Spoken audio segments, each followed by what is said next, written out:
At least a couple times around, be the instigator, the man walking forward. What's good, everybody? Box the first vlog in the building.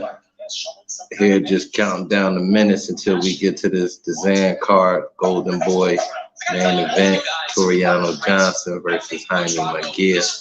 I appreciate anybody that come on in and rock with me. As you do that, hit that like, subscribe, definitely drop a comment. Appreciate everything.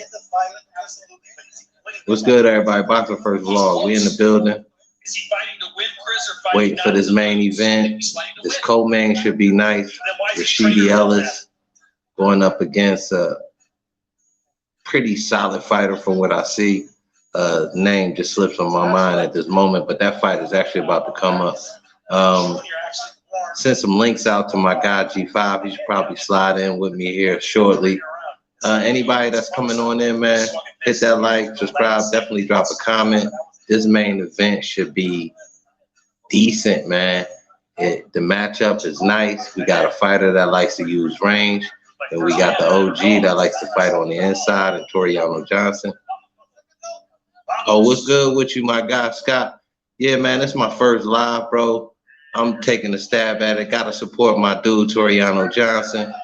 I'm thinking he's making a big step to a world title fight here shortly, sometime in 2021. Should definitely be on deck for him. So that being said, man, rock with me, man. I sent the link out to G5 Jeff TV. I'm not sure if he got it. He's supposed to be in here talking boxing with me. I'm going to send another one out to him right now. See what goes on with it. Give me a hot second. I don't know if I can bounce out of here or if I'm going to stay live. Oh, snap. Let me see. Hold up. Let me see. What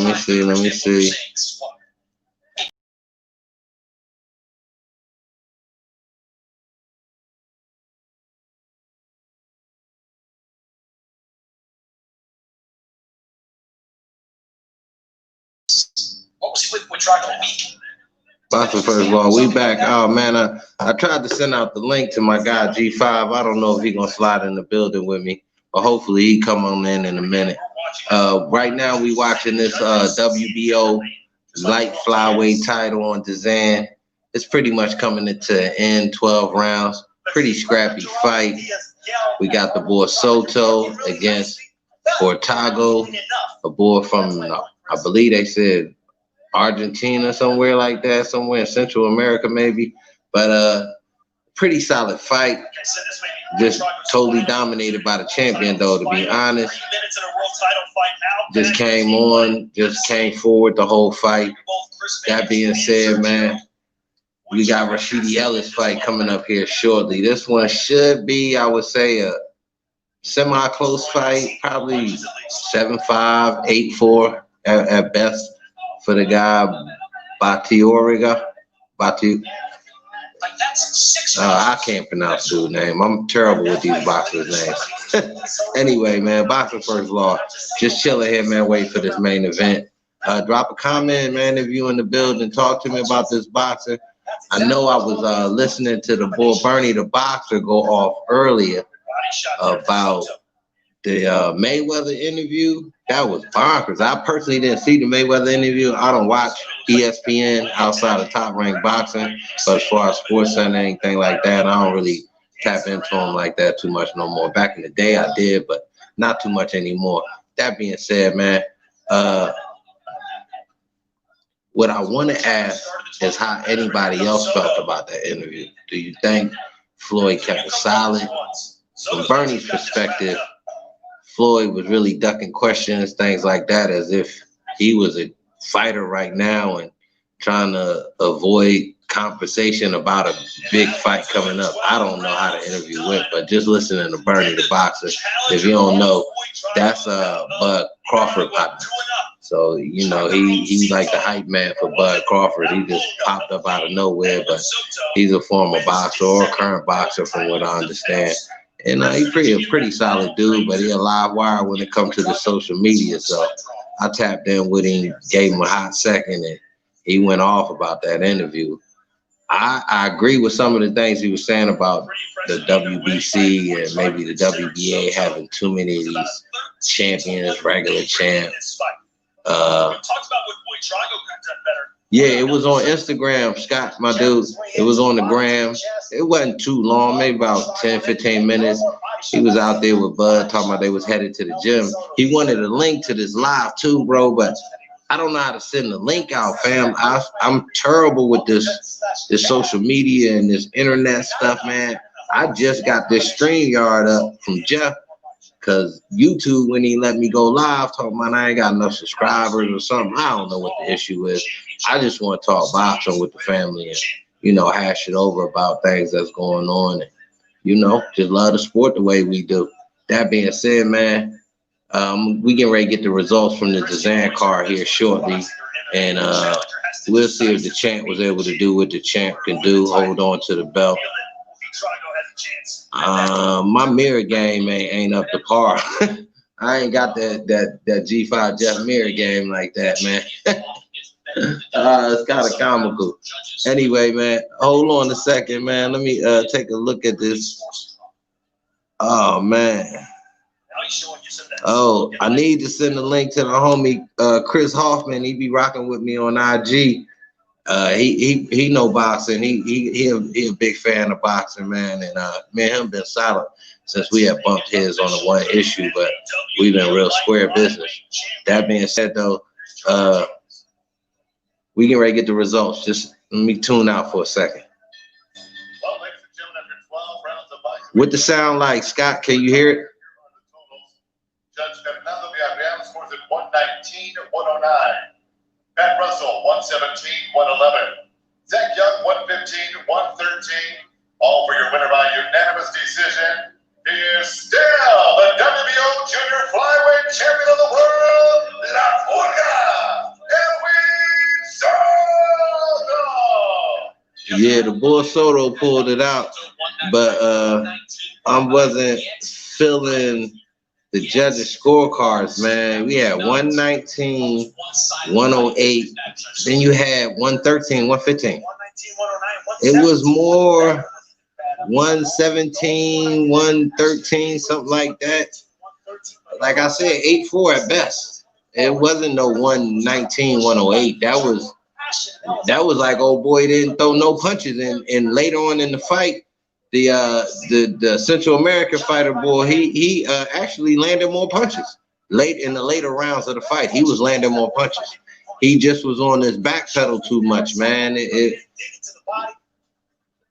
We can listen to the boy Martinez. That's a big shot right there. The clean punch that Jerome Diaz was yelling at Butaga about. It's the clean punches that he's landed.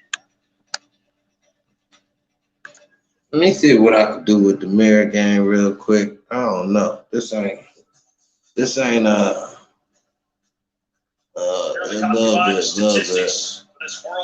little bit. Not too much. We don't want to get in no heavy trouble or nothing. We ain't got no strikes or nothing like that. Just waiting to see if we get a little crowd coming in, man. You know, maybe somebody jump in and they tapping into this boxing scene like I am. But Tureano, this is gonna be a big step. This is gonna be a major fight at middleweight right now, man. Because you gotta, you gotta clear the tide, so to speak, man. You gotta clear the beach and let the champ stand up and let the proper contenders stand out. So when you get a guy like Jaime jumping into the middleweight division, he got to make a splash. He didn't do it in that first fight. A little test of the waters fighting the boy Spike O'Sullivan, who was coming up in weight himself. That being said, it was a good victory. That, all in all, but the boy Tureano told me he couldn't wait for this fight. And this was months ago, bro, when I got the interview. So this one, when you so eager for a bout like that, man, I think you got a game plan. And you see how to beat this guy. And I think Tureano will get him, man. I personally think Tureano will get him. We're going to see. Like I said, we got Rashidi Ellis coming up next. They running the card down right now. They got Usyk Damar against Chisora. Haney coming up against Gamboa. Povetkin, Dillian White 2 coming up November 21st. Oh, Daniel Jacobs and Rosado coming up November 27th. On my birthday, we got Garcia, Luke Campbell. Definitely tapping in for that one. Trying to do another live. Hopefully, I get some more people rocking with me. He's stepping into the lion's den, and he is going to take a tough fight. Yeah, that Luke Campbell, Ryan Garcia. I mean, it ain't gonna be a cakewalk for Ryan though. You know what I mean? Ryan is in stiff, so to speak. But I think he got the power to get rid of Campbell a little later on. They talking about it right now. Let's listen in. And Ryan Garcia continue his rapid ascent. This is something that comes along every now and then in generation, and it's special. And there's no hype. I'm telling you, it's special. I got Tank winning on the cards. I think Leo Santa Cruz got enough of a chin and put out enough ammunition, so to speak, that he won't take heavy fire. So if you can dig that, he gonna put out that suppression fire where he not gonna get that kill shot. He might catch a little damage, some ricochet type of shots, things like that, and he will feel Tank's power. But I think he'll hang around, man. Tank having weight issues. Now, I wouldn't say issues, but when you going up and down in weight and you struggling with trying to stay on track, and you just a thick person in general, bro, you might lose a little bit of power trying to work on your stamina. You know what I mean? And it takes a lot for him to wear these guys down. It's not like he knocking dudes out in the 3rd round, 4th round. He getting that 8th round stoppages, 7th round, 9th round stoppages. So that being said, he putting out a lot. Now, when you could deal with a guy that can offset that by shooting his own shots, he can put a little bit more wear and tear on you where you won't have that kill shot later.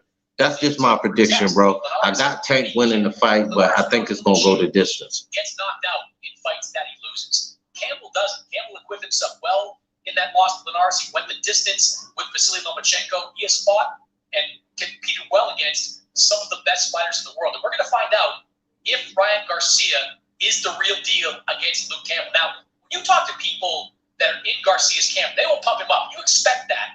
Hell yeah, we gonna pump Ryan Garcia up. What you talking about? The boy got probably top 5 speed in the game right now. And then he got that crazy left hook, that sort of check counter left hook.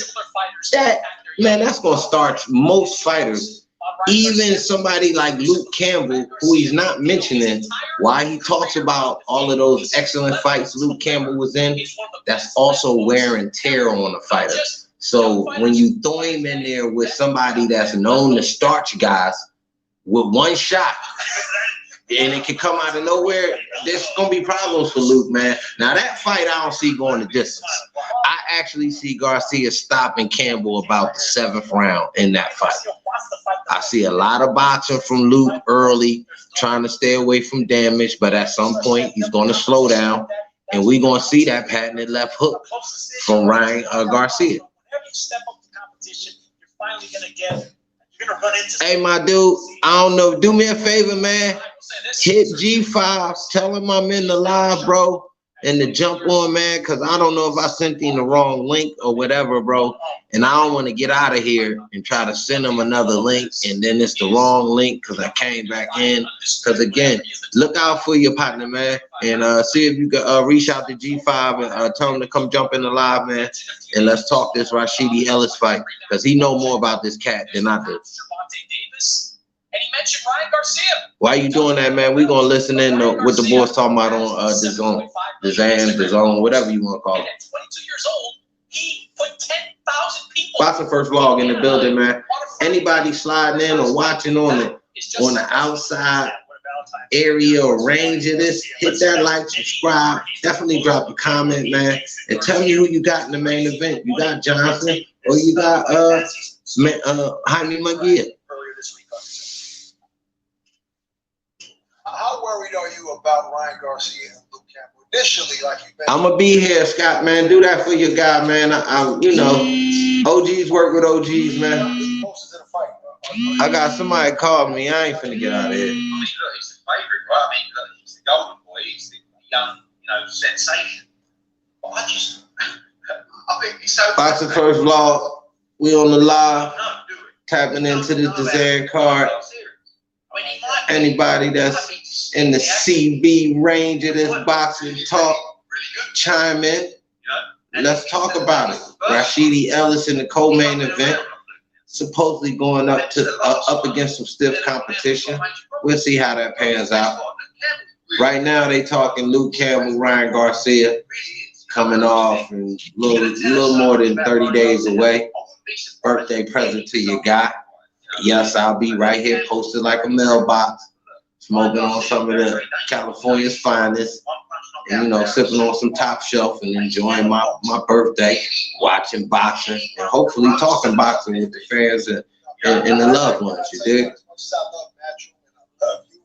a hell of a fight. I'm picking Ryan Garcia to knock Campbell out in 6 rounds. Remember, I said it right here, but it's going to be a hell of a situation. Well, we got somebody that's going rolling with me. I don't know who the dude was, but he said Ryan Garcia in 6. I tend to agree with that. That was somebody from Dizan, somebody they gave a little weak-ass show to.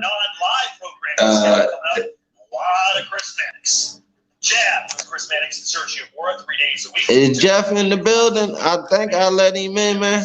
Saturday Fight Live, where we have fighters critiquing their. You in the building with me, Jeff? Yo, what up? Man, we're sitting here listening to a lot of the pundits talk that Ryan Garcia, Luke Campbell fight. And somebody from Dizan Network that got the little podcast type of show, Arbuck or Arbaduke or whatever his name is, he called it the way I see it. He said 6. I said about 7 or 8. I'm seeing a knockout from Garcia on Campbell. I think Campbell got a little bit of wear and tear on them tires, and he gonna fuck around, catch a flat in this fight. What you think? I could definitely see him winning the 7th or the 8th round. I think he actually need to turn up on him within the first 4. As long as you keep a guy like Luke Campbell around, the tougher it's going to be, later on in the fight, especially with Ryan Garcia being so young. This is his best opponent, so far in his career.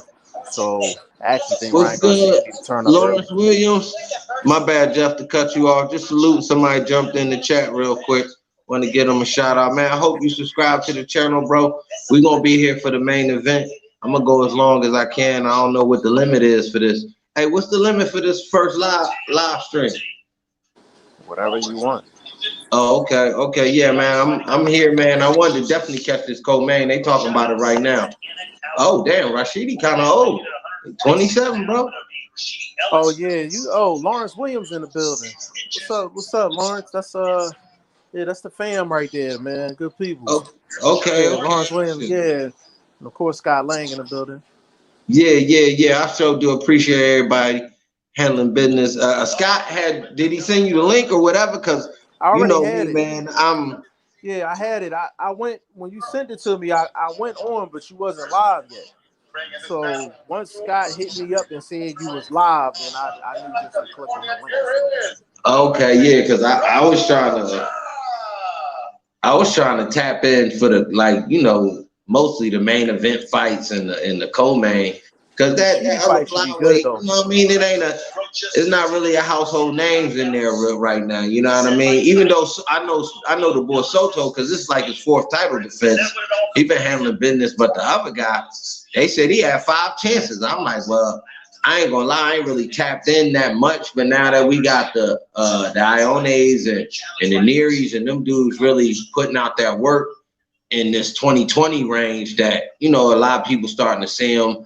Especially everybody got to be at home. That's the only way to watch boxing. So, you know what I mean? Boxing, the most active sport, cracking, really. Yeah. That Rashidi fight going to be good, though. Yeah, your boy in the ring, the underdog in the ring. This ain't for no belt or nothing, is it? Who in the ring now? The underdog. Let me catch his name again. Rocha. Alex Rocha. Oh, okay. That fight getting ready. Come on. Yeah. Rocha and Rashidi Ellis. Yeah, they done a horrible job of promoting Rashidi though. Rashidi, nice man. Like for him not to have no following is crazy. His hand speed is just as fast as Ryan Garcia's. I know you love hand speed.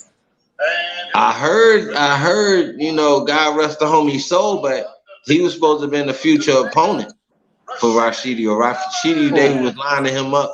The boy that just passed, the boy from LA. Oh, I know you're talking about. Yeah, they was just supposed to have lined this one up like sometime in 2021. From you know, my last tap in on this little social media, because obviously they trying to make in-house fights before they send him out to where the wolves at across the river. You know what I mean? Yeah, Rashidi. I think Rashidi can hold his own. You know, but it's just he been with Golden Boy. He been with Golden Boy this whole time, and I don't know if it's a combination of him not promoting himself or Golden Boy not promoting him enough. Like I don't know what it is, but he's kind of just, you know, he's just a good fighter. You know what I'm saying? Like nothing really stands out about him, but his hand speed is like bananas. His hand speed is bananas.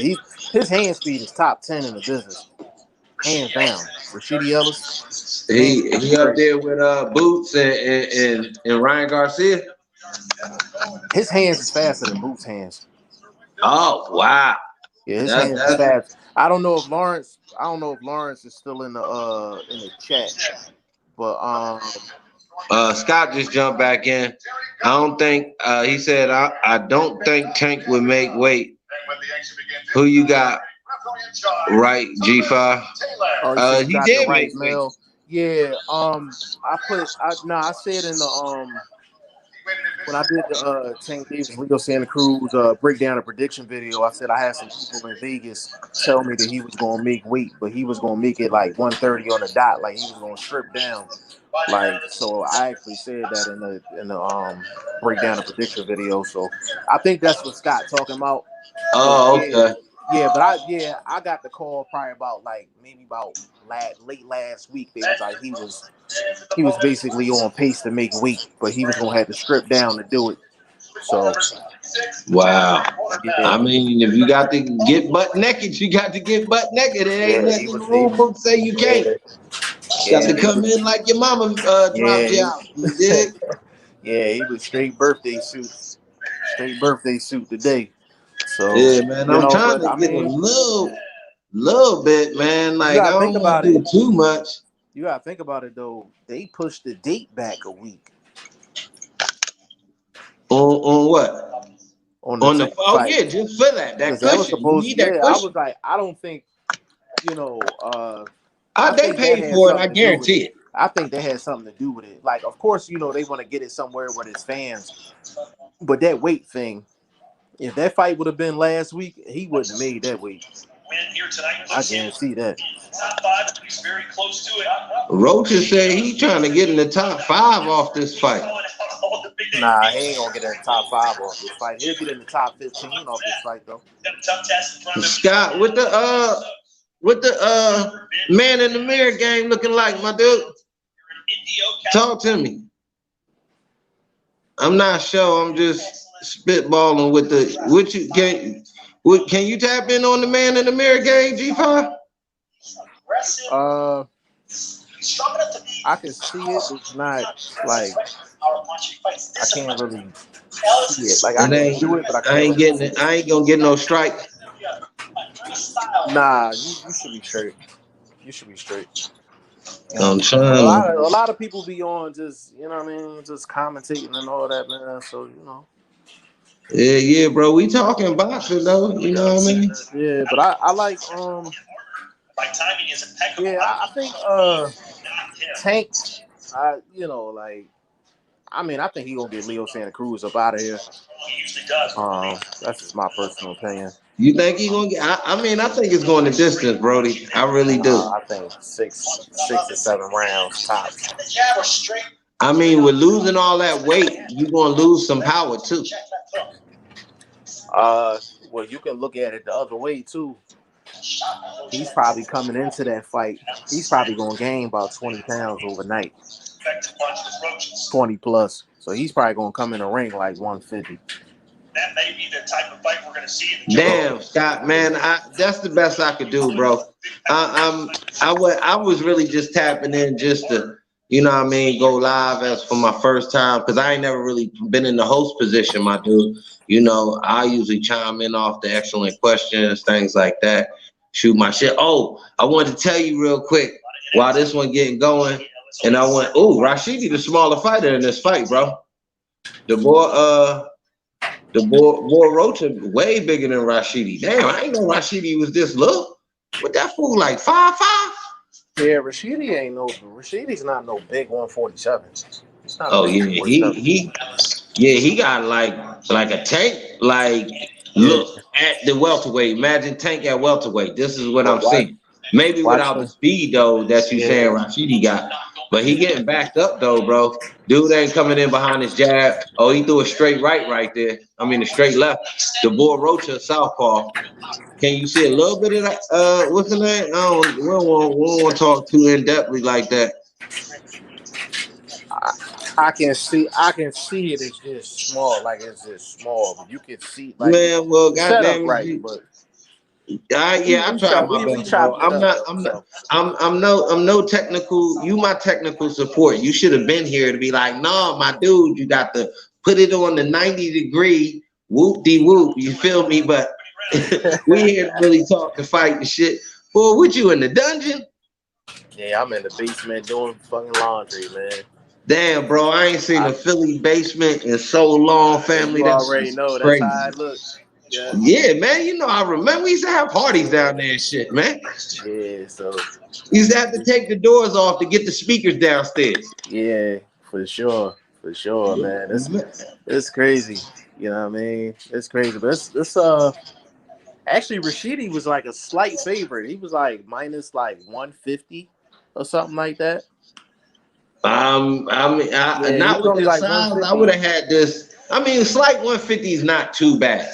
I mean, that's not real bad as a favorite, like, but I didn't know this dude Rocha was this big.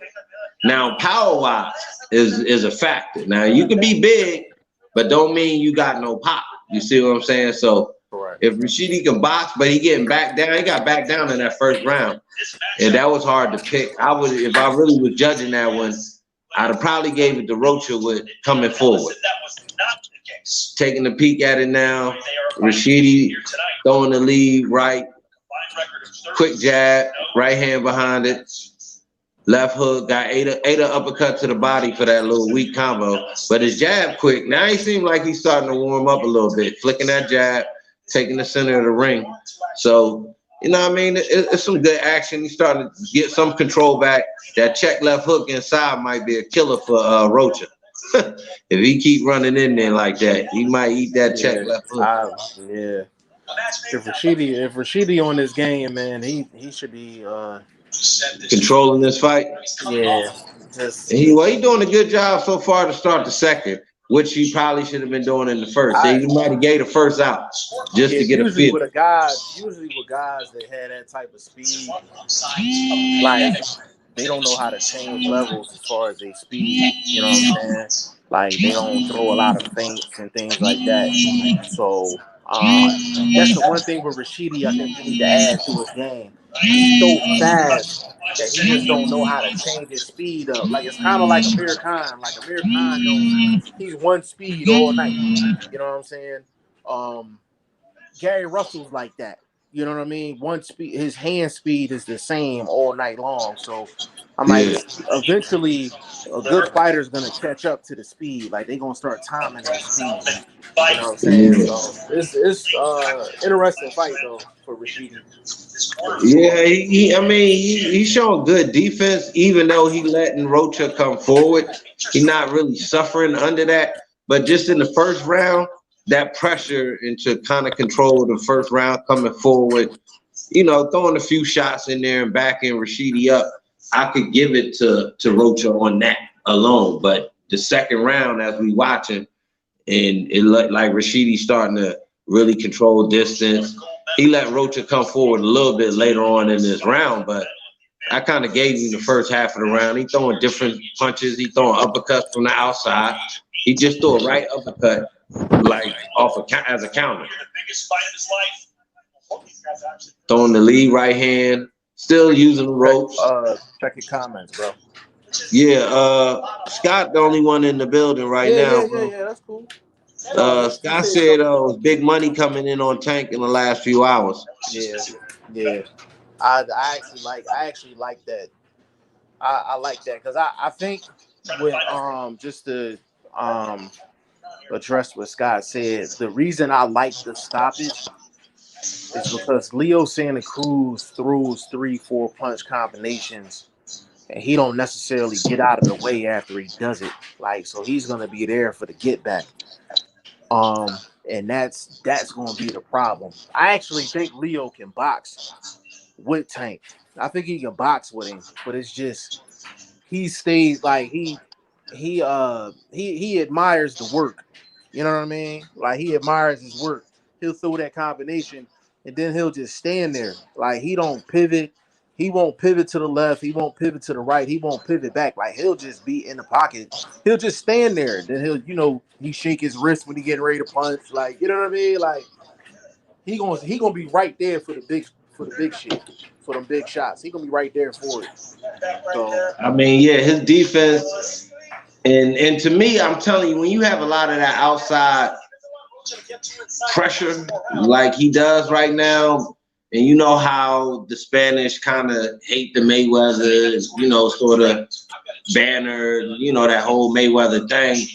That to me is a lot of pressure because he's fighting that Mayweather mystique, and then his dad with the health problems, and he got fighters like Abner Mares even putting on social media how he got the whole Latin community riding with him, and I'm like, damn. And I had to comment on Abner comment. I was like, bro, that's a lot of pressure on that dude, man. You need to lighten that up a little bit, bro. Like, you don't want to do that to this dude who got his own personal stuff going on in the first place. Then he got a Tank in front of him. You see what I'm saying? So, like, you don't want to probably do that. Like, you could probably do that after the fight, or, you know what I mean? We all supported you community-wise and whatnot. I just thought that was, like, maybe just too much right now. You know what I mean? When you get but in this, he may know dude. So he may have even said that to dude. You see what I'm saying? Or even Louise Cruz people probably told it to him when he read it during his downtime from the camp or whatever. So it's just crazy, man, when you try to throw that extra pressure on a fighter, and it's like, damn, bro, I'm already going in here against the platform, the limelight, no fans. Like, wow, bro, like not the normal amount, at least, you know what I mean? It might be, close loved ones type of thing, but not the traditional fans where you can really use that energy. You know what I mean? He ain't gonna have that in the building. Yeah, I mean, yeah, you're right, man. Like, it's a lot of pressure, on him. Period. You know what I'm saying? Now, talking about that, that's what I wonder about Jaime. Now, he's a traditional Mexican fighter. They fight off the crowd, the energy, which was crazy that, and what happened out here in Phoenix, that was supposed to have been my first real main event with your boy's son, and how that energy was there for him. That was all his energy. Even though the boy Jacobs is a Spanish fighter to his own extent, he got some Spanish lineage from back east somehow, Puerto Rican, or I don't know what it exactly is, but he does have some lineage to the Spanish, speaking people or whatever. But this arena, this is pure Mexican. So the energy was there for his son. He didn't use it. Most Mexican fighters, from what I see as a fan and just somebody who's been watching boxing for a while, they really use that crowd energy and that passion and all of that. Even if they getting booed, they can use that shit. So I wonder how that's going to affect a star in the making. They, De La Hoya and them trying to make Jaime a star. 35 fights in, either he a star or he not. I think fights like this that he can overcome, maybe get a stoppage, that's what they hoping, which makes him a star. They was hoping the Spike fight would make him a star, but you know, who is fight, bro. You gotta fight somebody like Johnson. You gotta fight a Selby, somebody like that as you're sliding into this division. You see what I'm saying? So I'm thinking, because even with these guys, it might be an interim fight before one of them get a title fight. Yeah. Because if you was Check listening your to chat real quick, Tureano, bro. huh? Check your chat real quick. Scott back in there. Oh shit, you can see all that? Yeah, I can see it. Oh, well then you can say something too, bro. I don't do the whole shit. I'm on your show, baby. I'm letting you read the comments. I bet him for the KOs a week ago, then doubled down after G5 prediction. I ain't mad at that move though. I ain't mad. Yeah, I know the young boy, speaking of Scott, you know Shane, the CEO and the CFO and the vice president of operations. This dude was trying to bet me a car note on the underdog tonight. And I'm like, well, damn, bro. We bet friendly, bro. Like, you know what I'm saying? Like, you know what I mean? Reasonable. 25, 50. A dub, you know what I mean? Because I put a yard on the home. Shane wasn't putting up no stack. Man, he put in the comment 200, 300, 400, 500. I'm like, damn, bro. Is you talking about pennies? Shane rolling, but Shane ain't rolling like that though. Shane to spread that out in a parlay. He ain't dumb. He is not dumb. Man, bro, I had to put 100 on the homie. At least on the, you know what I mean? I'm gonna bring back something cool. So, and then I went the distance with it. So, you know what I mean? I'm trying to, not a quite double down, but it's almost a double down with taking a fight going the distance, the over. Yeah. I got to respond to Scott. Yeah, I got Tank in a parlay stoppage. You know what I mean, in a parlay. So it's just I guess I look at it like this is like real simple for me. Like if Leo Santa Cruz lasts 12 rounds with Tank, then Tank not who everybody say he is. Like he's this monster puncher, he just monster in the ring. If Leo Santa Cruz lasts 12 rounds, then he's not what everybody's saying.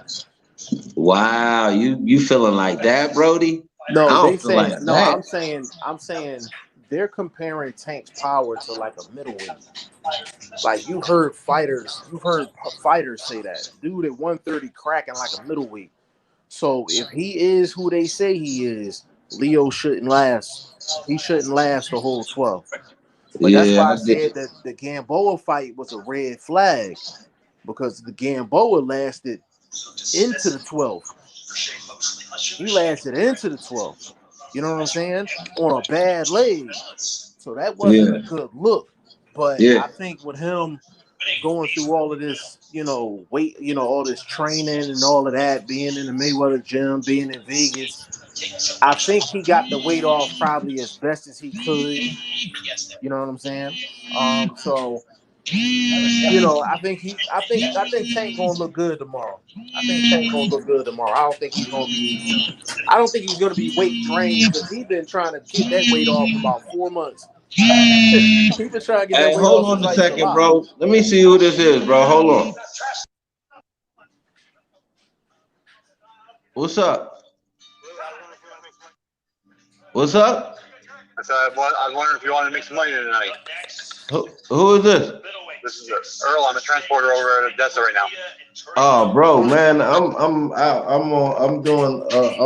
got something going on, bro. My bad. You need me tonight? I can't do it in the morning. No. Damn, nah, bro. I can't jump up and do that right now, fam. I'm sorry about that. You know anybody well? Probably not offhand, my guy. All right, man. Thank you. My bad, bro, man. Dude calling me, trying to grab me out the house. I'm like, damn, bro. I understand people like to make money, but I'm gonna be at that spot in the morning. I'm not gonna get up and run down there right now, bro. You gotta go get them cars on your own. My bad. Somebody. I feel them though. I ain't mad at the opportunity to make a couple dollars, but I'm already doing what it do right now. Damn, man, I'm trying to get this set up to where at least I get a little bit of action. That, you know what I mean? Damn, man, I don't know how to do it. I'm no Hey, that's G Fizzle. the first. Yeah, it's your first joint. You know what I'm saying? And then, oh, you know what I need though? I know what this how I'm gonna do the next one. I got the perfect position to put my TV because this is my little cut where I got everything set up. But I got it though. On the next one, I got it. Damn man, why don't you do a fight so early, bro? In the UK. Huh? It's in the UK. All they fights is early. It's over here. Man, why you so quiet, bro? What happened to the sound? Who, me? Huh? You can't hear me? Can you hear me? Yeah, I can hear you. Oh, you low. Scott, can you hear him? Hey, Scott, put a 1 in the chat box so you can hear me. Yeah, I don't know. Maybe I took it off speaker or something. I don't know. I mean, I'm in a basement too, No, so I mean, don't it mute. could be me. I don't know what. I don't know, bro. I can hear you, but not like you got your earpiece on or something. Nah, I ain't got nothing on. Hold on. Yeah, Scott said he can hear me fine. Huh? Scott said he can hear me fine. Yeah, he can. That's what I'm saying. I mean, all I did was answer the phone and That's came probably right what back it was. in. That's probably what it was. What you supposed to do for the volume, G? I don't know. For the next go round, like next time you go live, put your joint on do not disturb so you don't get that call. Oh yeah. That's a good look. Yeah. Damn, I should have done that though. Yeah, well, it's all good though. Hey, Scott, what else did you what other bets did you take?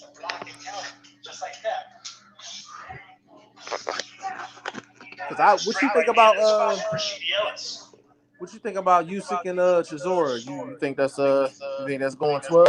Rocha has done a good job getting inside this round, and maybe that's partly due to the fact that Rashidi. Damn, bro. I don't know what happened to the sound, bro. Can you hear me? Hold on. No. Mic is muted. I don't know. Can you hear me, bro? What happened.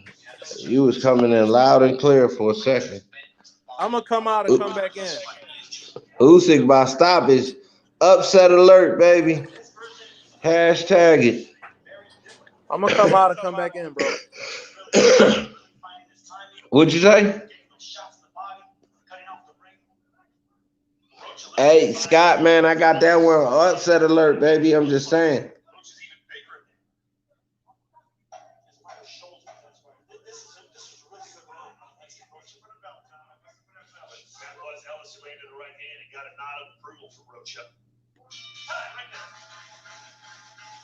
The confidence building round 5 for man nicknamed Lex.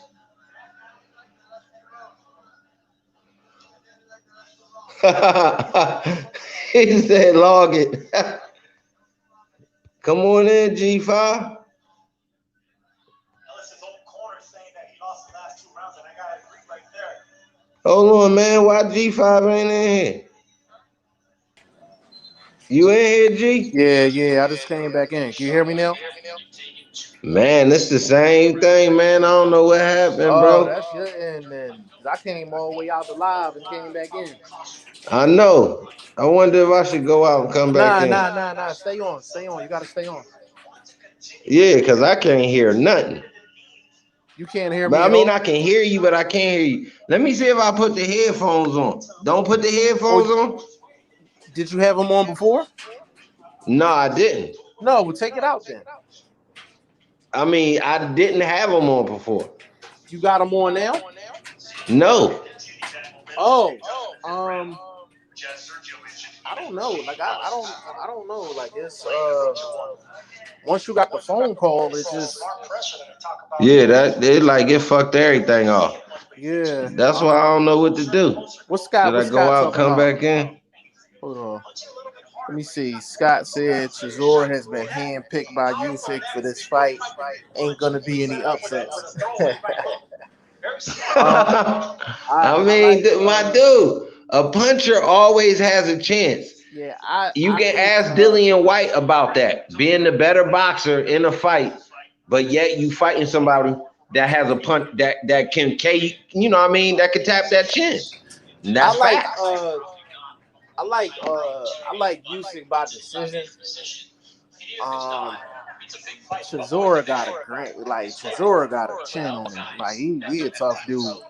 Also Usyk came in at 215 flat. That's light. So and the reason I don't like Chisora in this fight, all his shots is wide.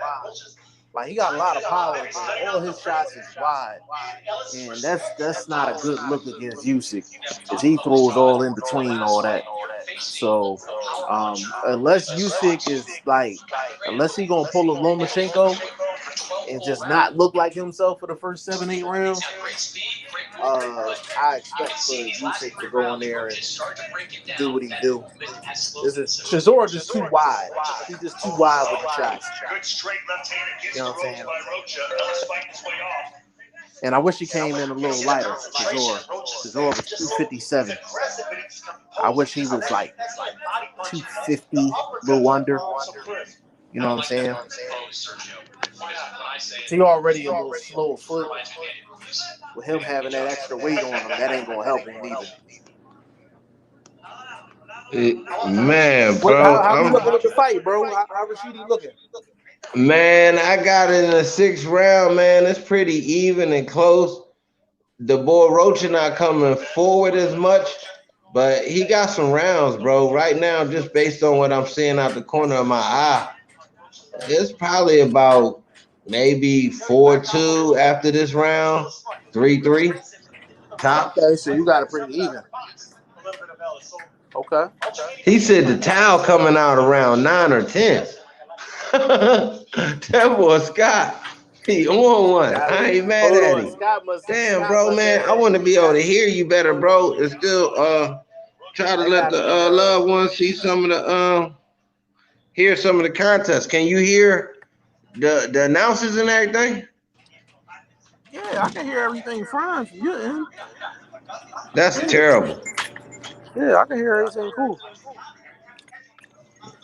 Hey, what's the city? What's going on in the city right now? The National Guard out here. Damn. They everywhere, the whole city on lockdown, or just certain neighborhoods? Nah, the whole city. So the whole city on lockdown. So basically, that's wild, Playboy. That'll be hard to do in a place like this, bro. I don't know, for some reason I just feel like that'll be hard out here, because when I tell you everybody out this month got a hockey stick, homie. I mean, dudes got military grade stuff out here and don't have no connections to the military, homie. Just regular people, like what the, you know what I'm saying? So I think that'll be hard in a place like this, even though we a military base, because they got an Air Force base out here. Yeah, downtown though. Yeah, like as soon as you walk out the building, like they literally standing on the corner with the machine gun, with the strap on the corners. Yeah, that's crazy. North Philly, South Philly, West Philly. Scott said I can hear, but I'm watching it on TV. Where you got the fight at, Scott? Because, man, my volume is jacked off, bro. I'm about ready to almost put these headphones in and try this G5, because I know I'm missing some of this fight talking to you. And we supposed to be talking Rashidi Ellis and the boy Alex Rocha. So let me try the headphones. Damn, man, my setup is just terrible, bro. Ain't none of my stuff came from that Wish. I ordered a whole phone setup thing. Man, I looked on there. I thought the date said the 26th. I never looked across to see what the month said, bro. This motherfucker said November. I'm like, man, who the fuck takes a whole month to send somebody some shit, bro? I'm wilding over here, bro. Like, damn, because I was planning to do this. I was like, yo, I'm gonna go live. I'm gonna have a whole speaker spill. You know what I mean? Have my little setup for the Finno. I already got the little setup for the tablet, so I'm thinking this was gonna play off well. But I don't know how to really do it with the you know what I mean? You know, my magic mirror game is off and shit, bro. I'm trying to, you know, equivocate it and matriculate it properly, like the best in the business, but you hear me? You know, better said than done. You did. Yeah, it has to be a TV, bro. It's just when you doing it on the tablet, like the tablet small as is. Tureanojohnson. Yeah. That I mean, yeah, So I'm gonna do it. I got it from the joint next time because I ain't gonna use none of my hotspot next month. You know what I mean? But I got a little piece of it. Rocha, man, he coming on, bro. He putting the pressure on. He not really cutting the ring off very well, but he definitely got Rashidi backing up. And now I'm not seeing a lot of power that's keeping the boy from trying to come in through the front door.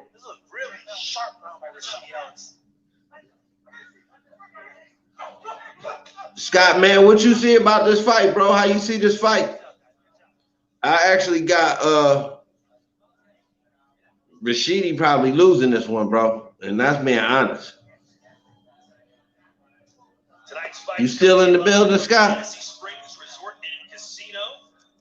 That's had a very special and long-term relationship with Golden. Anybody else that's in the building? Try my best. Yeah, I know it's close. I got it too, yeah, bro. I got it close, but I actually got giving the edge to Rocha, my guy, and that's. I mean, I'm just being honest, bro. You know what I mean? With confidence, as we mentioned earlier, he believes that Munguia's power is not. Jaime got power, bro, but is he bringing that up the middleweight? And his competition level has not been the same as the boy Johnson. The boy Johnson has a true international resume, my guy. And then the last upset victory, it's just like maybe that's just the thing for my guy Tureano, man. He just built for that you know, captain underdog type of shit. Versus power, puncher versus counter puncher. Nice start to the round for Ellis again. Rashidi not doing enough, man. That pitter-pat boxing, man. This dude big. You gotta sting him. And plus, he not really circling out. He eating a lot of that. That long body shot he just ate. He should have been out the side door, not even ate that. He's not really doing that kind of boxing from the outside. His hands is doing that kind of boxing, but his feet not doing that boxing. See, he eating all of that. If he was so quick, he would be out the way after he do that pity pat one too. That'll make the pity pat look good too. But he's not doing none of that. He kind of just standing right there. And he wants to be the counter puncher, and he can't. You can't win this fight being the counter puncher. He ain't strong enough.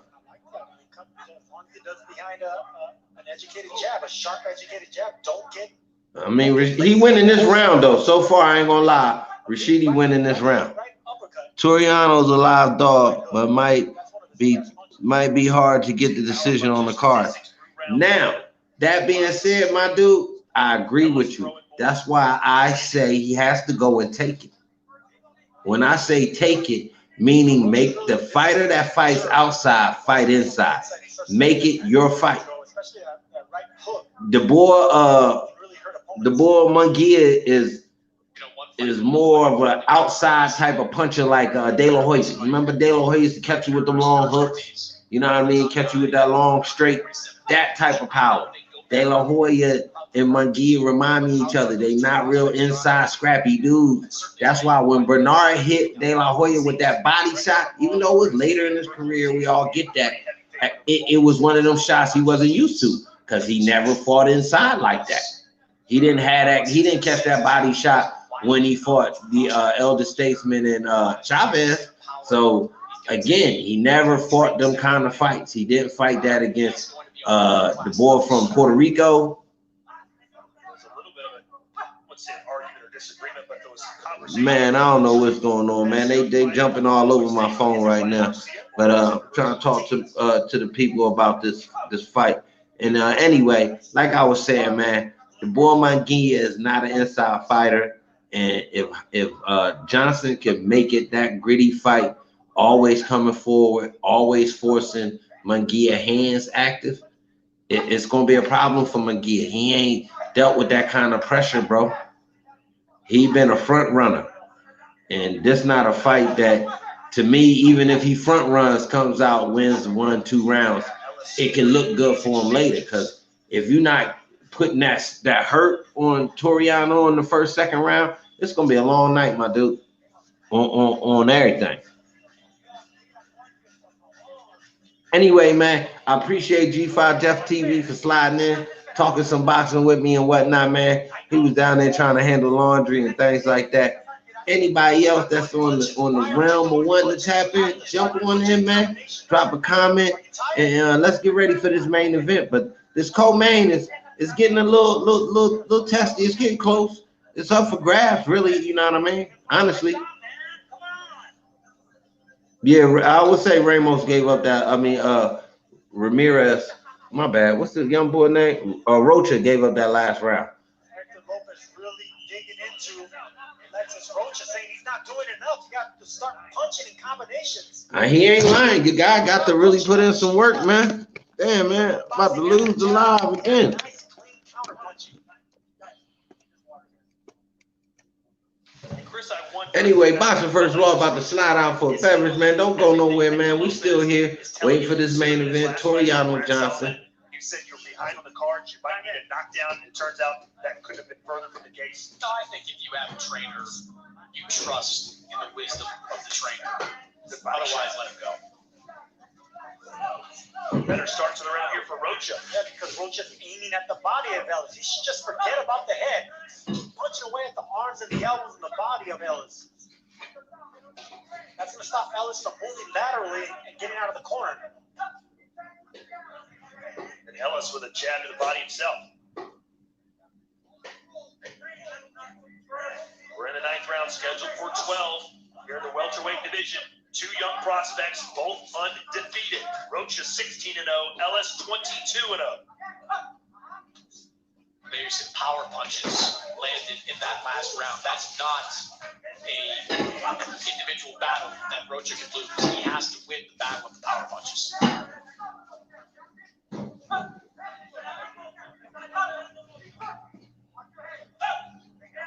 Rocha's waiting so much right here. Anytime Ellis gets off first with those punches, just a good look. He's in control of the pace, the rhythm of the fight. Right here, Rocha's just punching away, digging downstairs, just like that.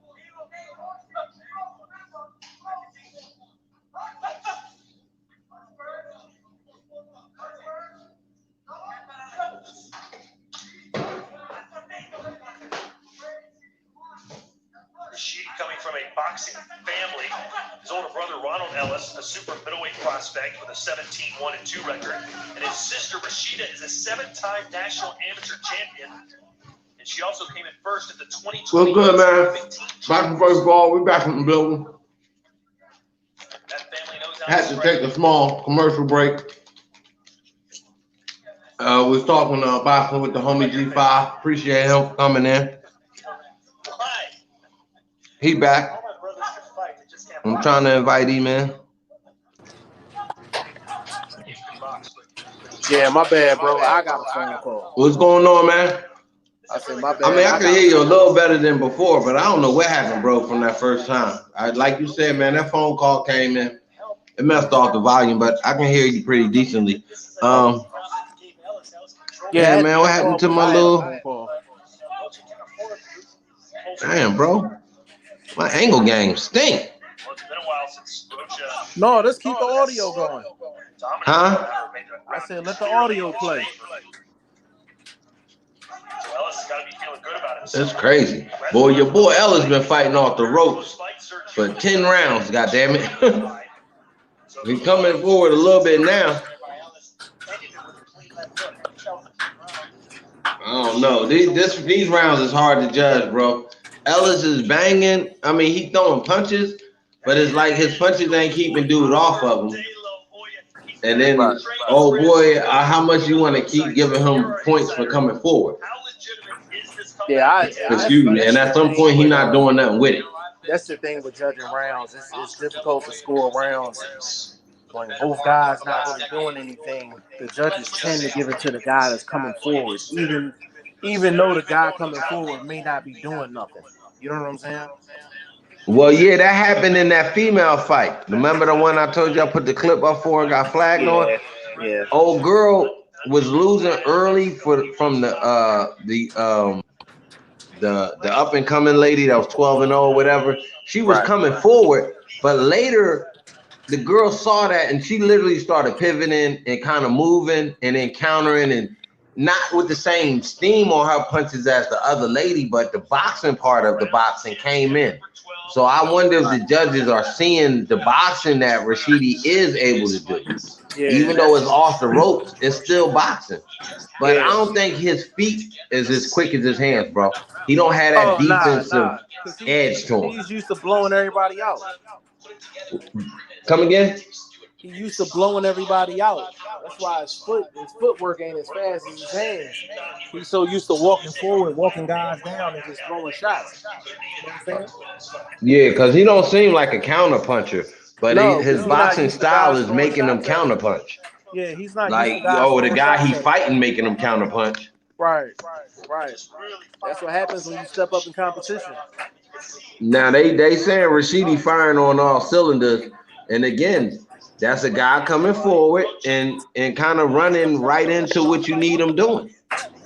But is it power on it? Is it, to me, see, dude ain't doing nothing. So I see why his coaches was mad. It's like you got him right there in the corner, let your hands go. You was doing that earlier. He wasn't. Now later on in the fight, that coming forward, Rashidi with a little chopping right hand in there right there. Ooh, nice right hook right there. Counter right hook too. By who? Yeah, Rashidi's starting to take the fight over late.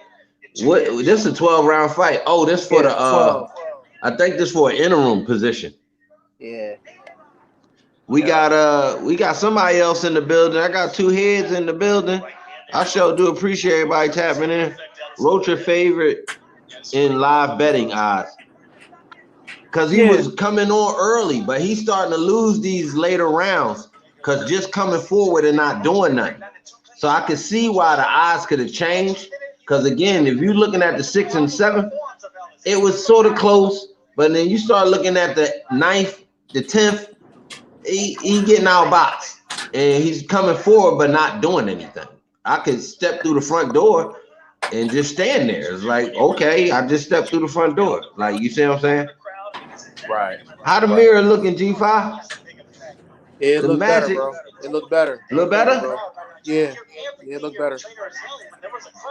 Yeah, you guys, you know what I mean? Yeah, I can see. Well, anybody tapping in, man, hit that like, drop a comment. Go subscribe say what to up my to G5 Jeff TV. Vlog, man.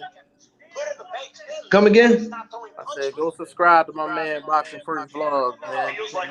Yeah, do that, man. We over here working back on the platform, bro. This was a fight that I've been waiting for a long time. Anybody that don't know, the boy Tureanojohnson gave me, my first interview. Really trying to get my feet wet in this independent boxing media movement that I'm on.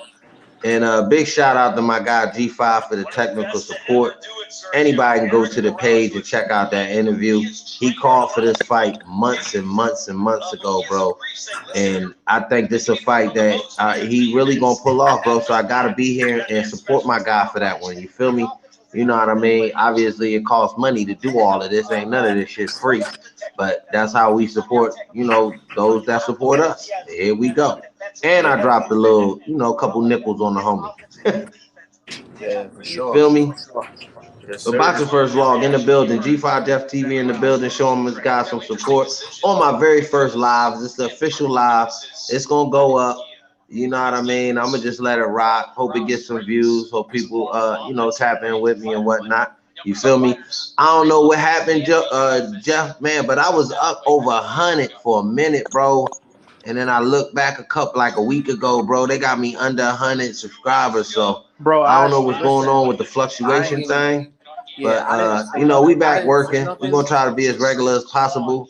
You feel me? No, you know what And it happened, comes bro? and goes, man. I've been chasing that money, so I miss a lot of opportunity to make videos.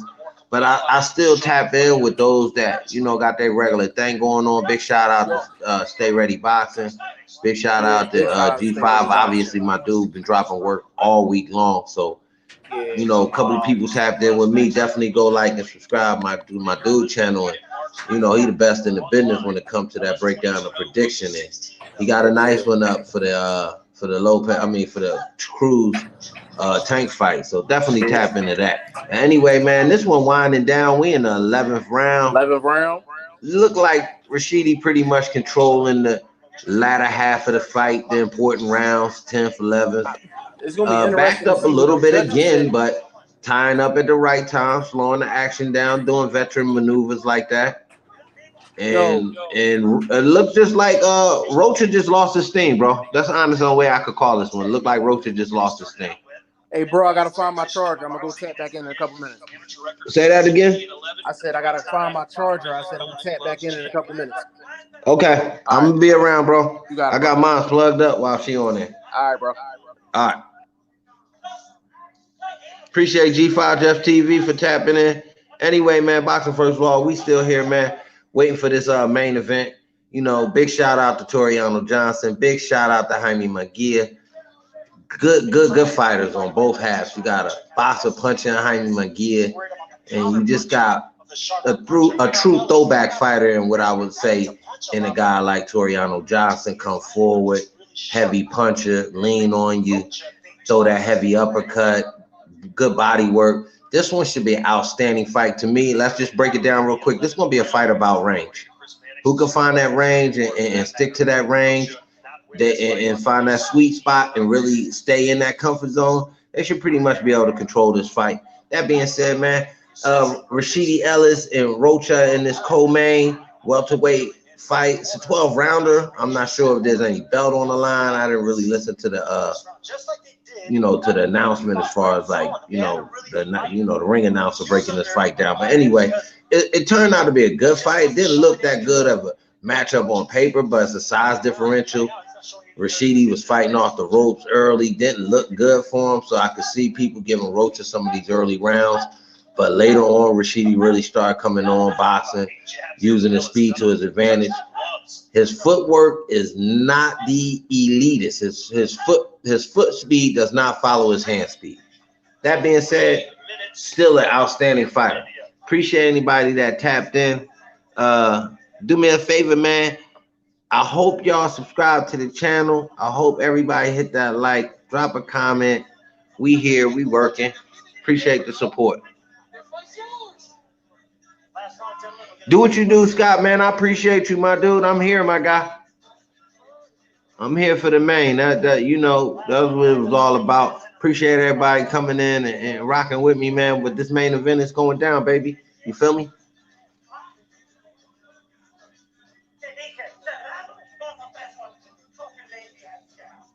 Let's look at this good work from Rashidi Ellis. Catch that counter. Throw the straight.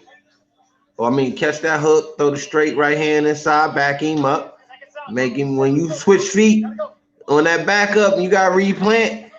Rashidi should have jumped on him again with follow-up straight right hand because he caught Rocha replanting, and that was a good time to probably get a sneaky little knockdown in there. But it was it's 11th round. You don't expect him to be that quick to the pace like that, but it was still a good counter right hand that backed Rocha up. Rocha coming forward. Rocha trying to fight hard in the 12th. He's like, man, I got 3 minutes left. I'm going ham then. This is what Rocha should have been doing for the whole 12. He kept coming forward, but he's not fighting hard like he's doing now. And Rashidi Ellis trying to tie up, right? Which is smart. You expect that.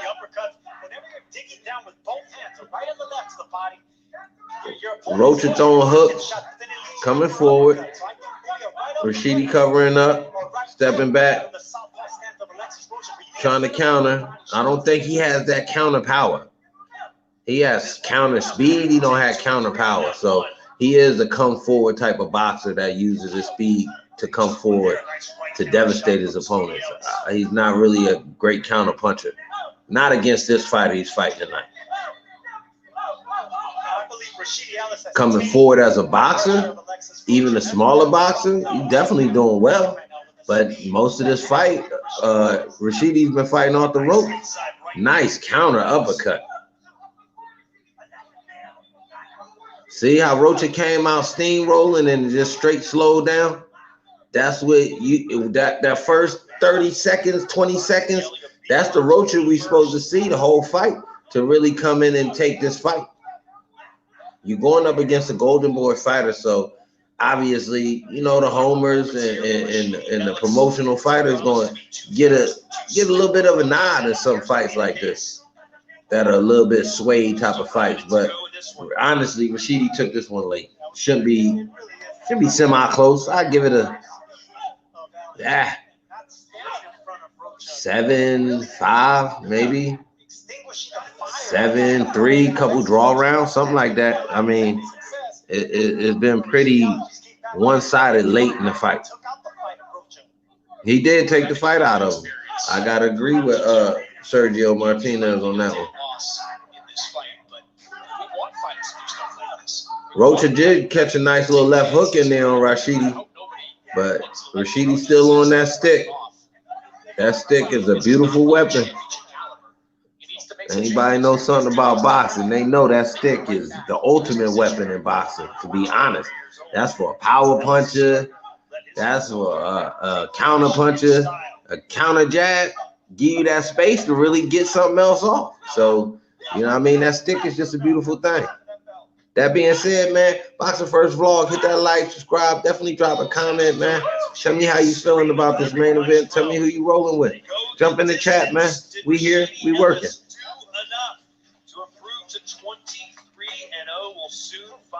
I believe he did. I don't think he did it super spectacular. He looked a bit nervous. He looked a bit like he had to really catch the style. You know what I mean?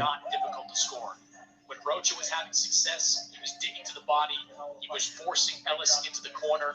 And when Ellis had success, he was doing that. Just landing the jab, getting out of the way of counter shots, just being the faster fighter and getting to the jaw first on Alexis Rocha. And this is the reason that speed checks power. I mean, everyone falls in love with power, but when you have fast hands and timing, I just really, power comes second to speed. Power comes with speed, but Counter punches with fast punches and fast angles from Rashidi Ellis. Well, you know that Ellis, if he does indeed get this win, will want to be more active. Second fight he's had since October of 2018. Obviously, some of that because of the COVID-19 pandemic. Obviously, it'd be a big win for him. Or if he somehow gets the decision.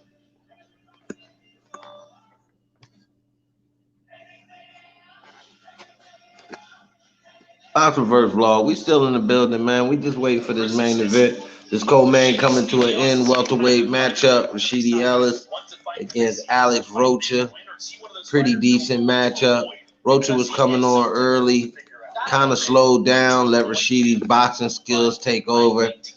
And again, if you was going to score fairly, probably about 7-3, maybe a couple draw rounds in there like that. That's how I see it. Anyway, man, Boxing First Vlog, we in the building. Hope we get some folks to chime in with us. Let's talk about this main event before it really get going. I'm trying to set this up right, man, but my equipment wasn't in the mail like I thought it was, so we definitely ghetto rigging and you know, working with what we got, so to speak. Still trying to give you the best mirror game we can, you dig?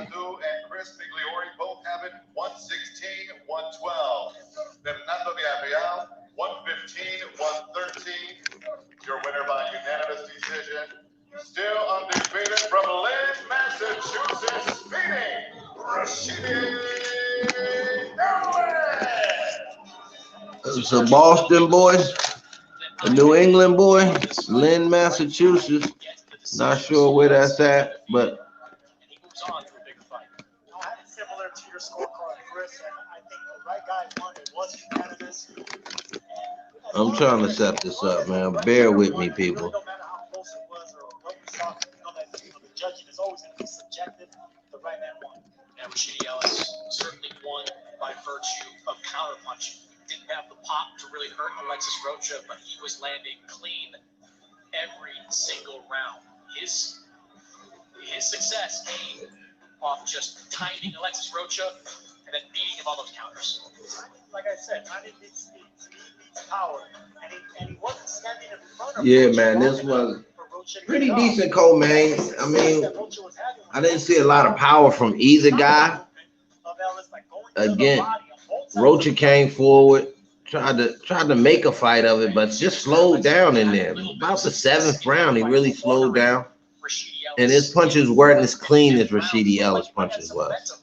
So when you're the better counter puncher, I guess it's just, you know what I mean, easy to look better. When you're the faster counter puncher and you're the faster fighter, probably easier to be accurate with your punches. Seems like he'll have to have at least 1 or 2 more fights before he advances to the upper tier. Here are your final punch statistics: 171 punches landed for Ellis compared to 149. Wow, that's pretty comparable. 170 to 149, 709 thrown, 683 thrown. I mean, that's pretty even fight. But when it came down to the boxing of the fight, that's what you got to bring into the judging aspect. Okay, this is fighting, and fighting is throwing punches. But this is boxing at the core. So how you throwing the punches? Are they landing effectively? Are they landing clean? What's your positioning like? Is you showing me some kind of defense? So, you know what I mean? To the boxing aspect of it, it was all the way Rashidi late, definitely. So 3 straight unanimous decisions. That being said, man, anybody tapping in, man, hit that like, subscribe, definitely drop a comment. Waiting for this main event to pop on, and you know, we just gonna sit here and root the boy Tureanojohnson along. But that being said, we're gonna keep it fair for what we see. We're gonna call it right down the middle. That's what we do here, Boxing First Raw. We don't pull no punches, even though as a fan, I got my favorites. And everybody know who my favorite heavyweight is if you my day ones. That being said, this is one of my oncoming favorite middleweights. And I just like his style, man. You feel me? Like, he's just a grinder. You know what I mean? He one of them type of, trench workers. You feel me? One of the gully dudes go out do the heavy lifting. And let's make it happen for him. He's deserving of a payday. He's a veteran for sure. So, Tureano, man, let's get it, baby. They still talking preview shit, Devin Haney. I'm not really feeling this Gamboa fight. It's like, come on, bro. Like I'm not really feeling this Gamboa fight. I gotta be honest. Gamboa has not done anything recently to even deserve, and this supposed to be for a belt or whatever make-believe strap that they gave Haney. I'm just not feeling that fight at all, bro. Like, Gamboa, you didn't do anything against Tank, and Tank was not really at the finest conditioning. Oh, man, some early body work, some good movement in there. But, again, Gamboa's an older fighter. What do you expect out of him going up against these young bulls? So why you keep throwing them in there? Let's get these young bulls going up against each other, man. Let's start getting these fights together, man. We saw what Gamboa did in his last fight. He held his own against St. Davis. I mean, that's going to be the. I said he held his own. That was durable. That fight was durable.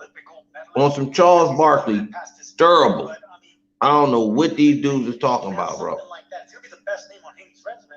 And if you can take him out in a bigger fashion than what Tank did, I mean, that's all you want to do, really. Chris comes to fighting him. Chris, what's on the line for Devin Haney in this fight? Oh, look, he's a big favorite to win this fight. To Sergio's point, it's important for Devin. This dude, Chris, said some real foul ass shit about Manny Pacquiao early. He called Manny a loaf. Said Manny ain't had no passion. Wow, terrible. That was just bad.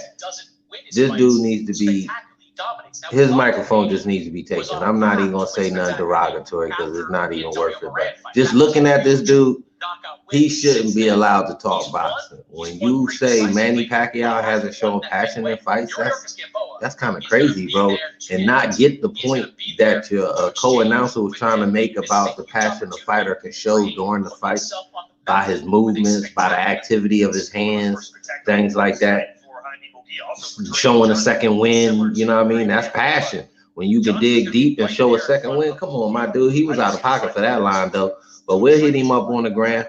I see who he is now. I don't know his last name, but we're going to find out what his last name is. He was real foul for that one. Discipline is not really what made him a champion. It's that aggression. And it's fighting. One last little thing. I don't know if anybody peeped. Your boy got the longer arms. So that fighting outside thing might not pan out too well for Jaime. Yes, Tureanojohnson has an inch or so, inch and a quarter type of reach on the board. 83 and the something changed to 82. So that outside punching and that long left hook he like to throw and that long right hand he like to throw, man, you might get yourself in some trouble. I'm just saying. Gotta call it how we see it. Listen in a little bit. Let's see what they talking about. He's going to be there, and he's going to stand there and put pressure on him. We'll see if Jaime Munguia has the firepower to pressure him back. It's bombs away next in our main event. Jaime Munguia versus Tureanojohnson. Oh, yeah, let's get it. Let's get it, baby. Let's get it, baby. Let's get it, baby. It's going down. It's going down. See that range I'm talking about? Y'all see that range? See that range he got to fight at? Now look at the range your boy can fight at. Inside.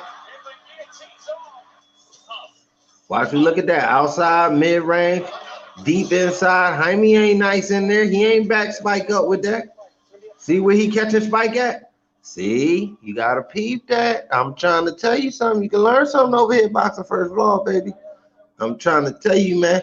That range thing is the key in this one. 60-pound showdown between Jaime Munguia and Tureanojohnson. Munguia 35-0, 28 knockouts. Tureano 21-2-1 with 15 KOs. Here was the weigh-in from yesterday at the Fantasy Springs Resort and Casino. What did you think when you saw these two physiques, Chris? Well, look, Tureanojohnson is an established middleweight, but he admitted, looking at Jaime Munguia, he is a big guy standing alongside him. So it's going to be a physical fight, that's for sure. Man, Jaime, looking solid.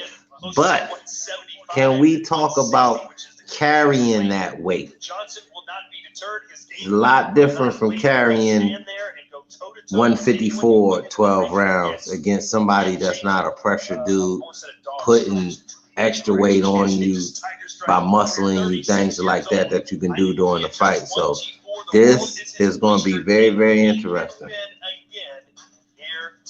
Got the age. I mean, that, you know, we all know age, Father Time, undefeated on some Karma and Mayweather type of shit. So we'll see.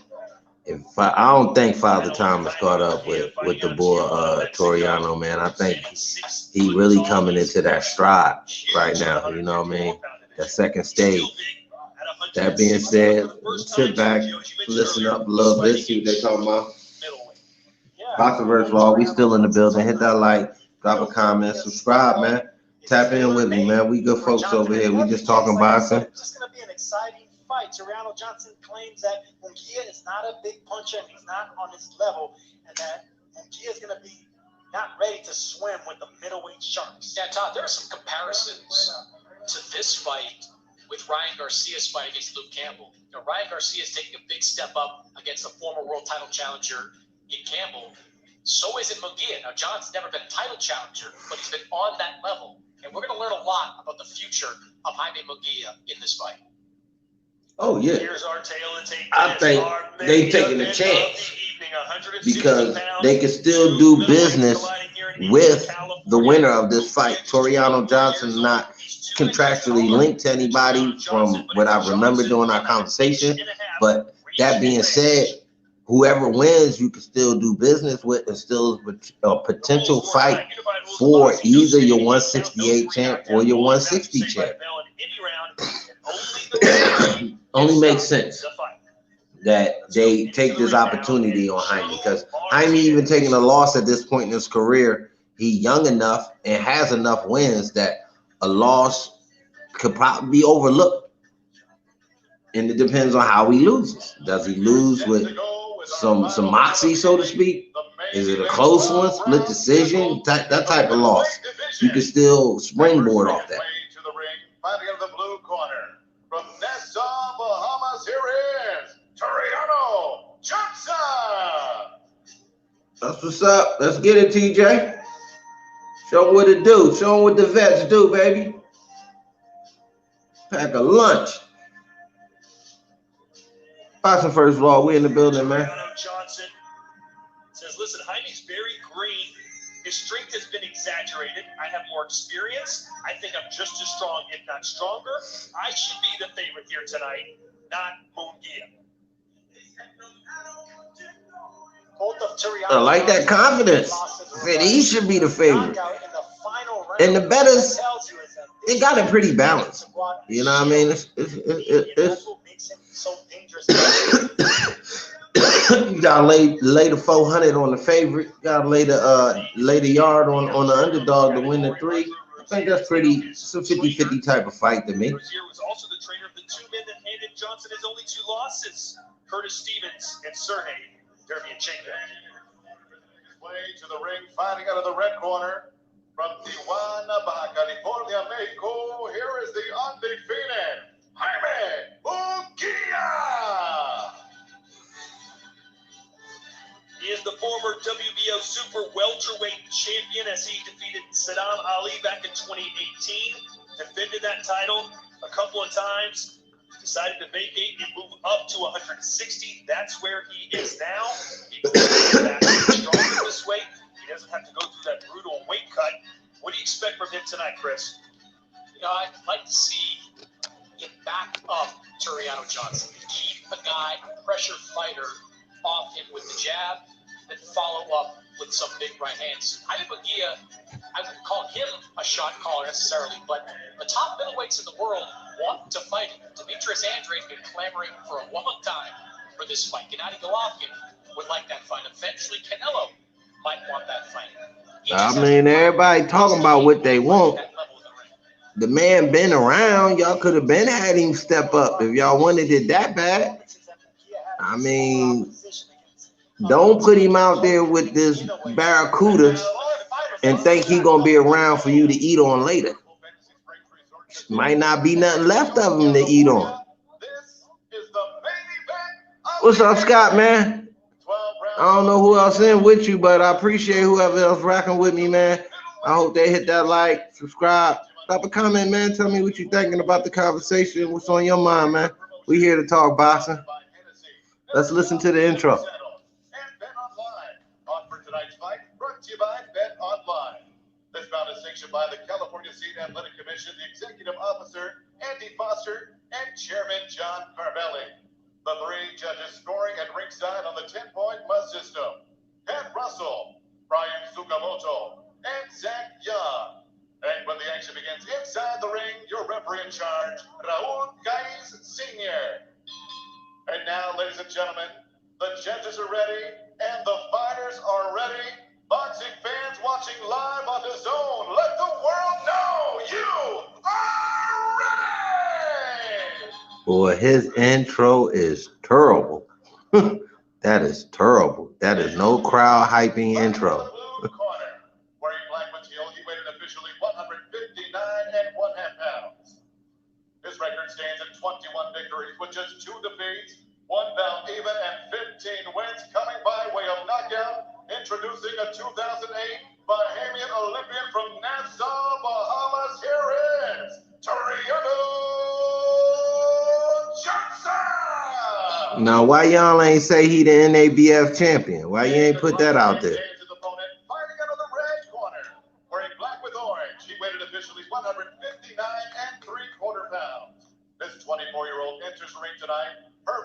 What's going on, Rich? Appreciate you tapping in, my guy. Hope you hit that like. Definitely subscribe, my dude. Appreciate the support. Man, I'm here to tell you, man, this one's gonna be nice. I got Tureano, keep it solid. But as we call in the fight, we will call what we see and just tell the truth. That's facts. Oh, big shout out to the Philippines. My guy Scott out that way too, man. Y'all might run into each other on one of them islands. Big shout out to y'all though, man. Y'all be safe out there though. Facts. Is Jaime Munguia as good as his record indicates? It's crazy. They could speak Spanish during this whole fight because Tureano know a little Spanish. He was out there in Cuba training, working with the Cuban boxing team for this fight. There are no fans. How will that affect Jaime Munguia, who's used to the roar? I asked that weeks ago. Me and Jeff was talking about how the Mexican fighters usually get that steam from that crowd support. And look at Tureano already up on him. Look at that. Tureano using the right angle too. He not right in front of him. Look at that left hook inside. Jaime already look like he a little flustered. Whoa, don't reach back like that, Jaime. He looked like he a little flustered. What I tell you? Didn't I tell you about this OG, man? Jaime might just try to weather the storm. He leaning the wrong way because that left hook gonna come out of nowhere. Jaime try to sneak a little right hand inside, but he's not an inside fighter, bro. He's a range fighter. Tureano's doing the right thing. You see how Jaime backing up, trying to find his range? You bending over too, Jaime. Jaime hurt. That chopping right hand. Man, hit that like and subscribe, man. Listen to Boxing First Vlog, man. We know a little something about this game, bro. I told you what kind of fight it need to be for Tureano, and he has to go out here and take the title. Don't shoot your load, though, T. Just don't shoot your load. This might be a 12-round fight. You feel me? Just stay on top of him, wear him down. Jaime is not strong inside. He got hurt, too, by one of them right hands. I don't know if y'all saw it. No, he from the Bahamas, Scott.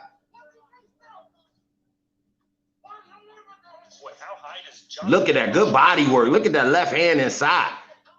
Tureano, stay close, baby. Don't forget your jab, though, as you coming in, T. You got to shoot that double jab to find your range.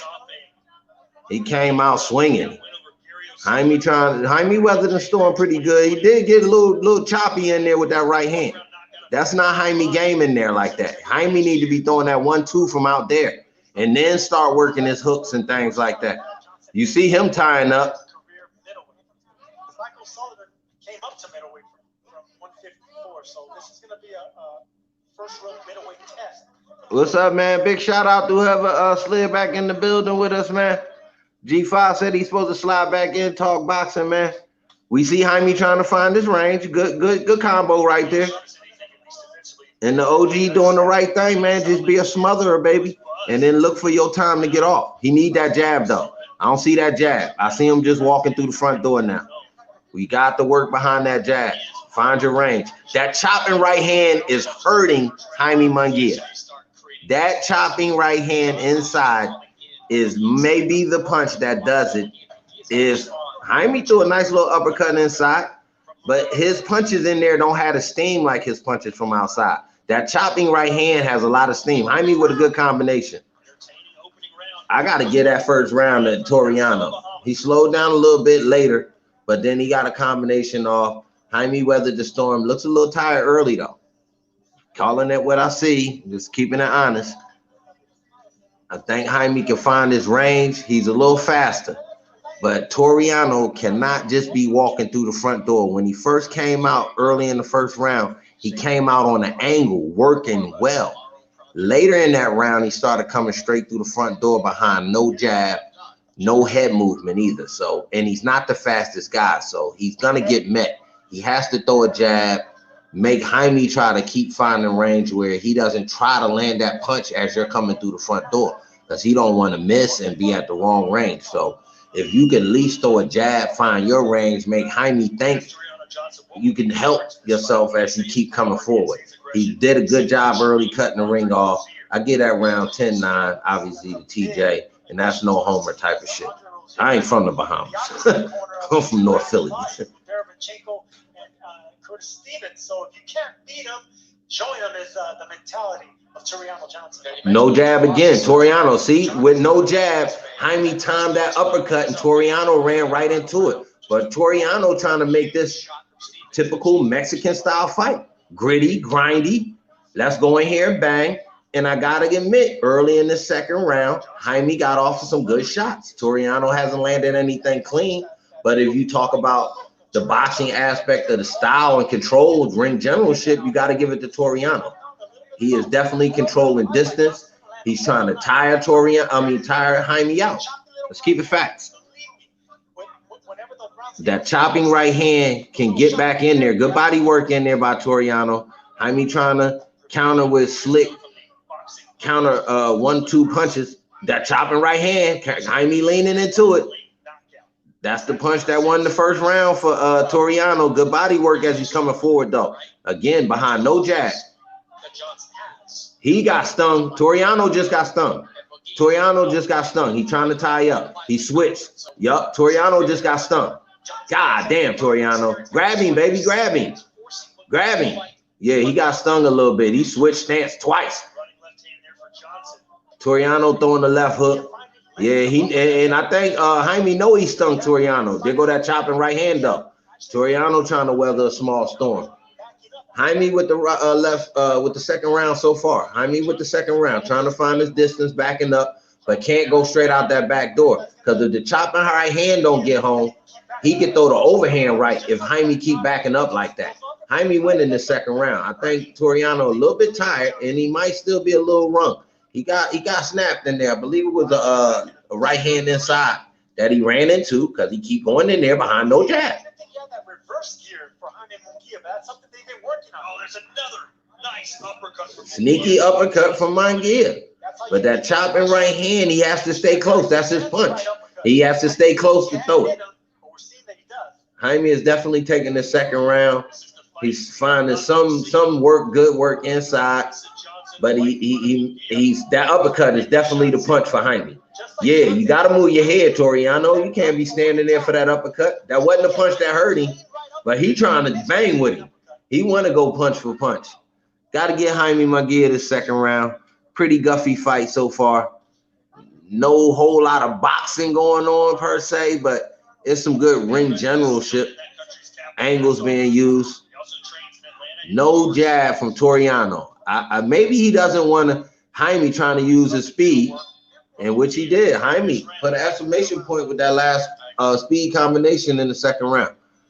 Big shout out to Jaime Munguia, but he looking tired, already grabbing that rope. Can the OG show him what the second wind is later? Catching now. What I'm seeing so far, Jaime hasn't found his range. He doesn't have a pivot move. When you getting that aggressive fighter coming forward, you got to be able to pivot that and throw a nice choppy check hook, maybe a sneaky straight left or something. Boom, that uppercut. That wasn't the punch that hurt him though. They ain't showing the punch that hurt Tureano in that round that made him switch left to right. It wasn't the uppercut. But anyway, as I was saying, Jaime pivot game, not there. So the other punch that could be there for Tureano could be that overhand as Jaime's backing up. Since you don't want to throw the jab, bro, just wind up and throw that right overhand. Jaime gonna be there because he's going straight back. He's not backing up off an angle or even backing up off a jab. That being said, man, it's a good fight. 1-1 so far. Tureano just eating combinations as he's coming through and then not getting off. Jaime starting to move. Little pivot right there. First pivot move I seen from Jaime Munguia to get out the corner. Good move. But he's still letting Tureano get too close. Tureano looked like he's doing the wear down game, a little tie up, the stalk game, put pressure on them heels, make them hamstrings extend. And that chopping right hand seems to be the punch he's looking for. Hasn't been there late. Jaime leaning just enough out the way. Good body work in there from Tureano. Jaime answering. years later, he'll be in his early. Tureano trying to find that angle for that chopping right hand. He jumped to it, but he's just standing right there for this uppercut, man. Tureano, my dude, stop covering up and let your hands go, bro. You can't knock him out without your hands working, bro. Jaime looking tired already. This may not be the division for Jaime Munguia. I'm just saying, or maybe this is not his style of fight. Mexican style is not Jaime's style. He's probably one of the best Mexican boxers y'all have, because Mexican style fighting, he looks worn down, and we're halfway through the third. He's winning the fight. Don't get me to being a liar. So far through 3, I got Jaime up by about a round, maybe by the end of this one too. The whole round. So far, half a round. Anyway, man, everybody coming in, I appreciate you. This ain't going 12. Yeah, the way both of them looking tired, I don't think so, bro. I agree with that, Scott. Anybody coming in, man, I appreciate the support. Hit that like, subscribe, drop a comment. Tell me what you think about what action I'm able to share with you about my commentary and my blow-to-blow talk. Tureano looking back, doubled up on that right hand, landed the chopping one over the top. Jaime trying to get off inside, not able to land anything clean. They head-to-head, toe-to-toe. Good left hand to the body by Tureano. Jaime tripling up on his left hand, only landed one. Jaime a little low, landed something to the hip. Tureano, that chopping right hand just got home. Got Jaime backing up. That's when you should have followed up with the overhand right, Tureano. That chopping right hand made him slide out that. There's that uppercut, but not a real lot of power on that uppercut from Jaime Munguia. Good angle on it. I got to get Jaime the third round. Jaime swinging on the break, throw some low blows in there. Nothing that I think he's doing to be dirty. Now, right there, what we saw to the end of the round is Tureano jump in with a lead left hook that was just tremendously slow and terrible. I'm hoping not to see that again in the rest of this fight. I know you're OG, you're a little tired yourself, but you got him tired first. Let's dig into that breadbasket. Let's pull out that moxie, and let's show this young boy we coming for the stepping stone position that Jaime Munguia is in. Still calling this fight fair, but letting everybody know I'm supporting Tureanojohnson. Right now at the end of 3, I got Jaime up by 1 round. Boy, Tureanojohnson looks exhausted already. Andre Rozier wants angles out of Tureanojohnson, but you need legs, you need foundation in order to get those angles successfully. Could that traveling, could that Cuban workout and sparring he said he got in caught up to Tureano? So we all know them Cubans tough, even though they amateurs, as they say. A lot of them dudes been professionals a long time. They just don't got the record to show for it. But Tureano's determined to stay close. He know that's his sweet spot. He can't be at range for Jaime, even though Jaime looking good. That uppercut is a last second weapon he's able to pull out in this fight. I didn't see that going down for him in this fight. I ain't never really see Jaime throw uppercuts the way he's throwing in this bout, but he's never really been mauled like this. And it's not like a mauling by punching, but just mauling by staying close. Tureano is toe-to-toe right now. It's pretty even. Jaime throwing a little bit more punches, but Tureano punches just look a little heavier. Nothing clean right there. Look at that double left hook from Tureano inside. Going to the body, coming back with the left hook. That's 5 left hooks, 6 left hooks from Tureano. 7 left hooks. Because Andre Rozier saw that body shot. That body shot made the right elbow of Munguia come down, which is opening up the left hand upstairs. Told you. There you go. A little stinky, slow jab from Tureano as he tries to get close. Tureano taking control of the 4th round, trying to even up a fight. Ate a little sneaky uppercut with no power on that uppercut, though. It's landing and scoring, but there's no power on it. That being said, man, y'all tell me how y'all feel about what you're saying in the building. I had the opportunity to sit right behind Andre Rozier when Daniel Jacobs was fighting Canelo Alvarez, and I mean, his instructions were spot on. Good combination by Jaime Munguia in there right now. Trying to bounce back in this round, but he tying up off that combination. And Tureano doing the right thing, trying to stay on him. Stay on him, Tureano. Double jab your way in, though, bro. Double jab. Nice left hook in there. Inside left hook. Look at Jaime tying up. And you were just talking about Tureano tired. Jaime still trying to work the body and slow the old man down, throwing combinations, nothing heavy, nothing heavy. Is these the type of punches we'll be seeing from Leo Santa Cruz tomorrow? As you get the bigger man Tank trying to walk you down. Good jab right there by Tureano. Look, when you throw your jab, you get it off, bro. Come on now. Jaime tying up most of this fourth round. Tureano taking the fourth round by the action. Maybe not the volume, but making the fight. He's making Jaime Munguia fight. So as a judge and what I'm seeing, I got to see that. Jaime's throwing, but he's backing up and nothing heavy. Tying up. Look at that. Tying up. Throwing rabid punches. Not looking good from a judge's position. This is a draw fight after 4. 10 seconds left. Tureano still coming forward, tripling up on the left hook. So another choppy right hand. Jaime trying to answer back with quick combinations, but nothing landing accurate. Tureano, the more accurate puncher in this round. Good fight. Good fight. I like this. I like this. This is outstanding.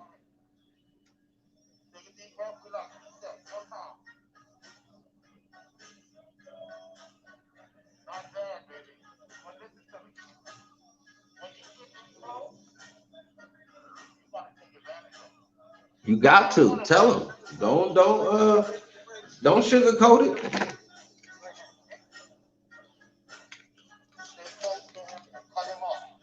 Look at me. Give him some water. Give him some water. Shut him down in the middle. Put the bucket up. Boxing First Vlog, we in the building. Appreciate the support. Even the few little people that done tapped in with me. It's just I'm trying to share my love of boxing. Call this play-by-play and support my dude Tureanojohnson as he goes for the opportunity at a world title if he can win this one. That being said, appreciate everybody. Johnson telling us he believes he's going to beat Jaime Munguia and go on to win a world title. Become the second world champion from the Bahamas. Elijah Obed was the WBC junior lightweight champion back in the mid-70s. And Johnson continues staying on that southpaw stance.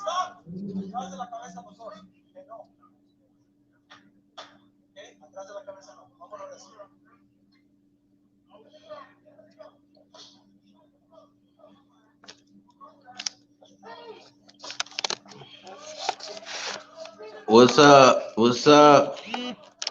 I can't answer the messages you sending me, but I appreciate the support. You know I love you, baby girl.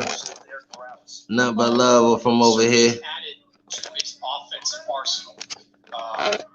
He's better with combinations. He has been better with the jab at times, and we haven't seen that much this fight. But that's the key here. And you see Johnson keep coming forward. There's got to be a jab waiting for him, just like that. Even if it doesn't land, just like that on the other end.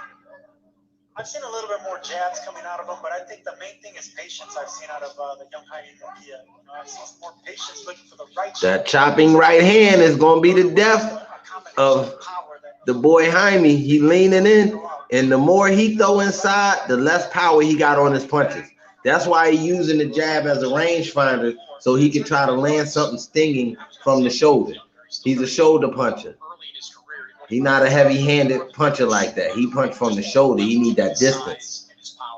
A little bit more of execution in his game now. That's my point, Chris. So exactly. So he's slowing. Tureano is outworking Jaime right now. He's controlling the fight, where the fight's being fought at. Look at that chopping right hand. Look at them left hands inside. Look at that chopping right hand snapping the head of Jaime as he backs off. I'm telling Tureano, bro, if you don't throw that overhand right, this man keep backing straight out the back door like that. Man, throw that overhand right. He's sitting there for it. All he doing is backing out on the straight line. He right there. Jaime looking like he trying to catch his second win for this last 30 seconds. Trying to punch from a distance, trying to land first in his last 30, but I believe he lost this round already. That's 2 straight rounds for Tureanojohnson. Went up by 1 round after 5. That's just how you got to call it if you want to be fair about calling this fight. Jaime tying up, looking like he ain't been 12 before, or not 12 this way. Yeah, long way to go to be tying up like that. battle of attrition. I know we're used to hearing that, but when it comes to these two big men, it might just be that. Yeah, oh, that ended in Jaime corner. That helped him out. He had to walk that extra few feet. Anyway, man, Boxing First Vlog, we in the building. Hit that like, subscribe, definitely drop a comment. Appreciate all the support. We here to support Tureanojohnson in this Jaime Munguia fight. Man, this is bonkers. This is like rock'em sock'em robots. Not a whole lot of excellent footwork. Seen a little bit here and there from each fighter, but it's pretty much about who can land, who can find that range and who can land. Right now, we're fighting in the Tureanojohnson range. That chopping right hand, that little snappy little left hook he throw inside, and the flashy punch for Jaime's been the uppercut, but it's not his power punch, so it's not landing to really shake the legs of Tureano. It's flashy, it looks good, but he doesn't have the distance to make his punches sting the way we're used to seeing Jaime's punches and the damage that they do. After dropping 2 of the first 3, it's done really effective on the inside. Everybody calling it the way I'm calling it. While Munguia can't respond. Everybody calling it the way I'm calling it. Jaime coming out winning the first part of the round, fighting at a distance. Tureano's kind of standing in front of him a little bit too much and need to get back to what he do. Jaime trying to get off first in this 6th. I think he know he might be at dropped a round or 2, so he looked like he's trying to really get off and not lose his opportunity at this. It's actually an intercontinental belt they fighting for. And that being said, appreciate everybody tapping in. This Boxing First Vlog. Hit that like, subscribe, definitely drop a comment. This is a close fight, man. Tureano trying to come back on midway through this 6th round. Jaime took first 45 seconds or so. Tureano got back into the close fighting. That chopping right hand, you keep seeing Jaime's head turn, is landing time after time. When Jaime's at range, he's winning. When he's in close, Jaime's losing a lot of these. He's won some of these in close battles, but when it stays close, he's losing. Reason to be optimistic from Andre Rozier, who you can hear said, listen, Munguia basically shot his shot in that round. He's tired. We can grind this guy out. Yeah, step on that gas, Tureano. You got a second win. You a big Cadillac, baby. Once you get going, you going. You feel me? That's what he talking about. You get that big Fleetwood getting down that freeway, that expressway like that. Once she going, baby. That's what he mean. That's what the coach mean, man. Let's get in there and get going, baby. He's basically calling Jaime Munguia an electric car.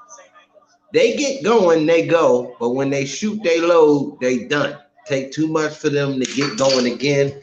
And I understand the analogy that they're trying to make. Or I was trying to make. I had to throw another piece in there. But anyway, Boxing First Vlog, man. We in here talking this main event for Dazan. Jaime trying to fight at distance and then backs right up. Because obviously his power is not respected even at distance. And he has to back up to keep that distance. And after he just landed. So even landing and going backwards, he looks bad. He threw the punches and landed. Then he ran out the back door. So I'm just judging this 6th round. Oh, they got maybe a little clash of heads. Oh, they got a cut. And we ain't worried about that, man. It's OG, man. Let's go and wipe that blood off and keep going, baby. They giving Munguia a break.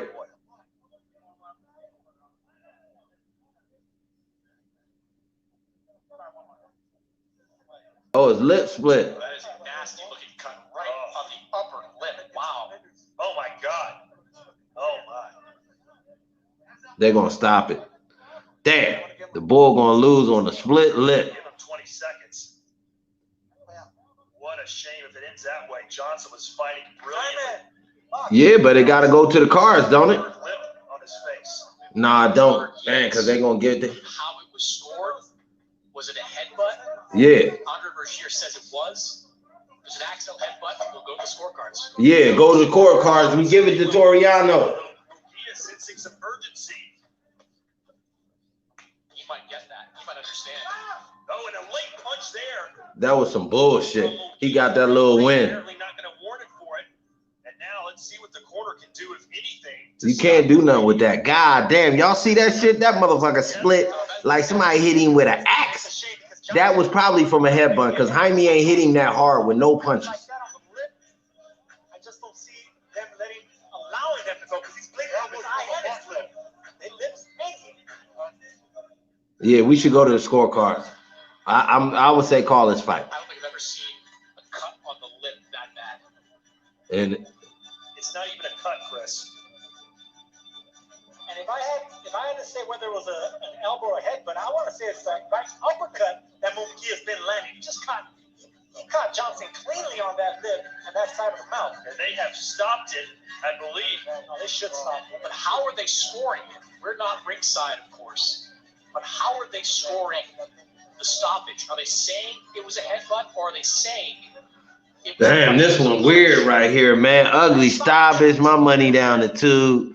But the boy showed up and showed out shit like this. Man, y'all see the boy lip? That's terrible.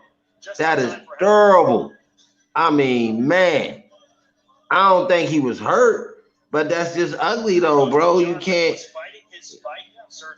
Damn.